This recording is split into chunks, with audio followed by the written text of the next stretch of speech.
Hey, this is Ross with my partner Bob. We have a show called Worldview Matters. And Ross, as you know, we believe that everything in life is somehow related to how people view the world around them.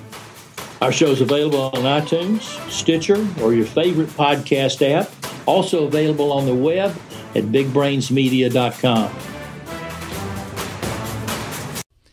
It's the Weather Xtreme video. This is for Monday, the 4th of February. James Spann here. Weather warming up a little bit this week, and that sounds pretty good. Now, we'll go in there and check some of the Skycam shots around the network. These were captured early this morning at 5 o'clock. That's a look at Jasper as seen from the King Building. Look at Fayette County Courthouse. And way down south, that's our Skycam at Daphne on the eastern shore of Mobile Bay. Well, the flow is more zonal this week. The big trough over the east has flattened out. We'll be watching that upper low developing over the Southern California and the southwest this week. That'll be maybe our next major system that'll affect us in about a week or so. Temperatures this morning right where they ought to be for this time of the year. Actually, a little colder than average in spots. We've got upper 20s up in Gadsden and Fort Payne, mostly mid-30s around here. And we'll see highs in the 50s today. And again, that is where we should be. And around the nation, still brutally cold over eastern Canada.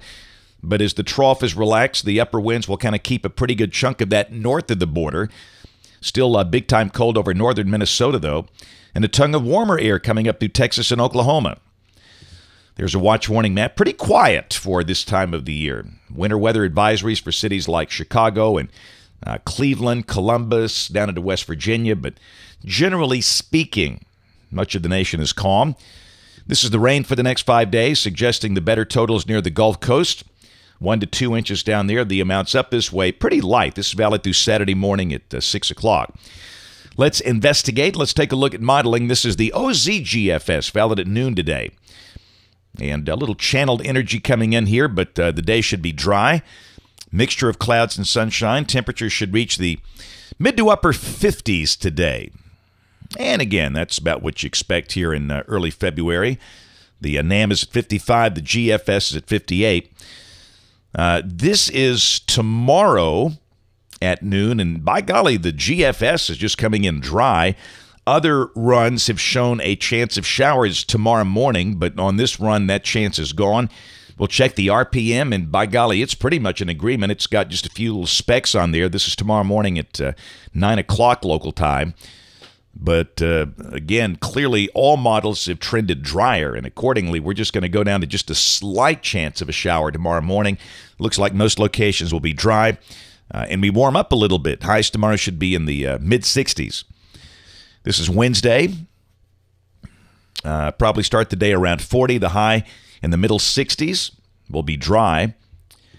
Thursday, moisture begins to return off to the west. And again, it might be a deal where you mentioned a slight chance of a shower late Thursday, but I think the bulk of the day Thursday will be dry. And this is Friday. There's your big trough in the west. That's the feature to watch. And around here on Friday, some evidence there could be a few showers around with that little surface low. So we'll mention a chance of showers Thursday night or Friday. Probably not an overwhelming rain event, but definitely the chance is there. It's still highs in the 60s. You can see with those higher thickness values. All right, weekend fans, this is Saturday as we start things off. That looks pretty dry.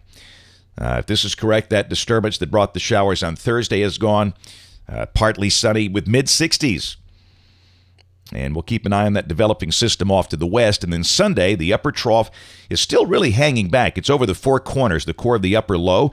But down below that, moisture is back, and it looks like a warm front is lifting north across the state. So Sunday looks like a rather unsettled day with a good chance of rain at times. And the GFS hinting at maybe a 1-inch rain amount somewhere around here. So mild, showery, wet on Sunday. And then Monday of next week, the rain keeps on coming. A surface low develops over South Louisiana.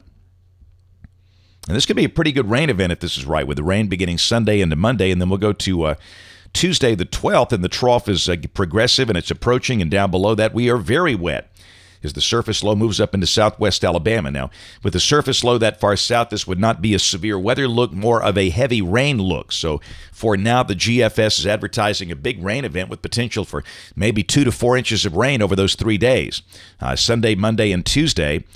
and then it's out of here with minimal severe weather. But we all know this is a week out, and that could change.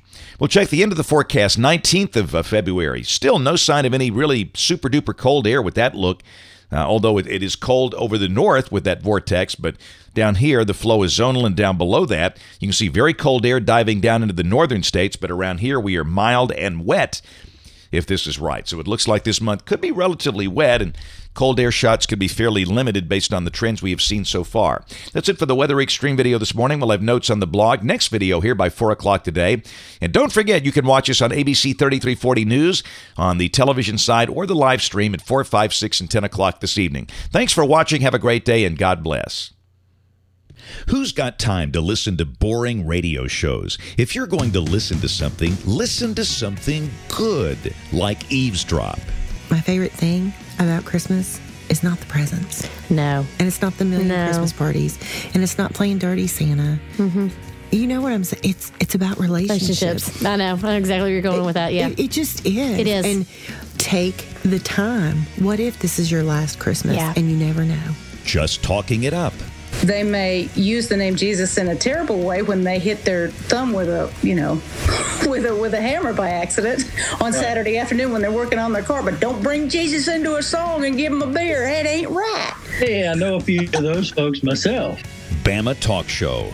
But before we head for the Dome, we got business to take care of at home. So making plans for the throwdown in downtown Atlanta will have to wait until that post-game rammer jammer rings in the postseason for Bama and the offseason for the Barn.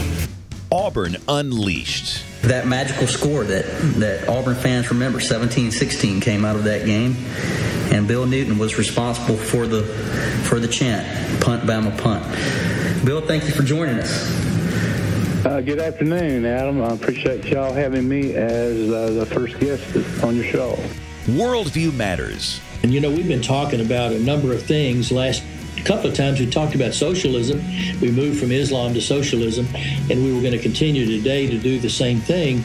But a lot of things have happened in the world in the past 10 days. It's heated up again in Israel. So I thought it'd be a good chance for us to talk about some of the things that relate to worldview as it relates to the Israeli situation and Egypt and all that's going on in the Mideast. High school heroes. And the plane goes right through the bridge and doesn't catch on fire. It's tons of stuff, man. Tons of unrealistic stuff, but hey, it was really cool, actually. Warning, any of these shows can be addictive, and they are all fun. Listen on iTunes, Stitcher, your favorite podcast app, or on the web at bigbrainsmedia.com.